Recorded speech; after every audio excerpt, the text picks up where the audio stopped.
When she finds her grandmother dead, Ellen immediately calls the undertaker, and then Nadine and Betsy, who sound put out that their mother has died so close to the busy Christmas holiday. Nadine comes over right away, and when she sees the frame of fake flowers that Ellen has strewn around her grandmother, she scolds her. Ellen has framed her grandmother's body with the flowers so that the Lord will be more apt to welcome her into heaven, though she thinks that Jesus will see through the false smile she wears on her face. Betsy and Nadine fight over which one of them is to blame for their mother's illness, and Ellen is glad that, for once, she is not being held responsible for another family member's death. Ellen packs up her few belongings and moves to live with Nadine and Dora. On the way to their house, Ellen feels lonely as she remembers how she would spy on Mavis and take note of her family. She wishes there were a store where she could purchase a home. Ellen does not go to her grandmother's funeral because she feels that she has seen enough of death. Dora warns Ellen not to go in her room while she is at the funeral, and, thus, Ellen spitefully hunts around in Dora's room while she is gone, though she does not find anything surprising or scandalous. Both Dora and Nadine treat Ellen with distance and condescension, and Ellen declares that she will leave her room only to eat, go to school, and take phone calls, as she is disgusted not only by their attitude towards her, but by the convenient lies they tell themselves for comfort. She is determined to live a better life and knows she is deserving of it. It pains Ellen to ask for new clothes, but she must, as she has outgrown her wardrobe.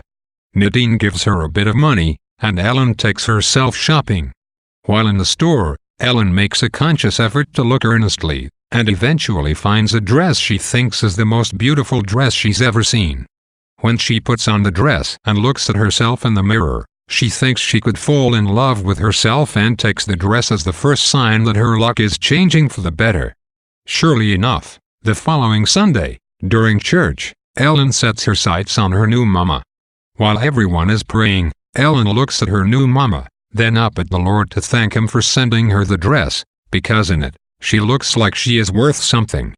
After the service, Ellen asks Dora about her soon-to-be new mama, and Dora tells her that she will take in anything from orphans to stray cats, which sounds good to Ellen. As expected, Ellen's new mama welcomes Starletta and even ensons the letter S on a set of towels, per Ellen's request. Ellen wants more than anything to repay Starletta for all of the kindness she showed her when they had been closer friends. She spreads her own rumor in the lunchroom that Starletta is coming over to stay at her house that night and takes special care to ensure that Dora finds out. Throughout the novel, Ellen has very few of her own possessions. For each time she moves, she tosses her belongings into a cardboard box, as she does before leaving to stay with Nadine and Dora. Material possessions have little value and little importance to Ellen. The one thing Ellen wants is what she cannot seem to have: a loving home. On her way to Nadine and Dora's house, Ellen wishes that there were a store where she could buy such a home, though she must eventually learn that money cannot buy love. Indeed, Ellen has tried to pay for love, first offering $1 to Starletta's mother in exchange for one night's stay and safety, and later, to her new mama for her care and attention. Also, Ellen has already learned from her miserly grandmother that wealth does not necessarily equal happiness.